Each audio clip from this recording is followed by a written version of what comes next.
पर्जन्यो वा अपामायतनम् आयतनवान् भवति यः पर्जन्यस्यायतनम् वेद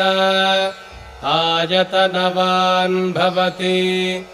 आपो वै पर्जन्यस्यायतनम् आयतनवान् भवति य एवं वेद योपामायतनम् वेद आयतनवान् भवति संवत्सरो वा अपामायतनम् आयतनवान् भवति यः संवत्सरस्यायतनम् वेद आयतनवान् भवति आपो वै संवत्सरस्यायतनम् आयतनवान् भवति।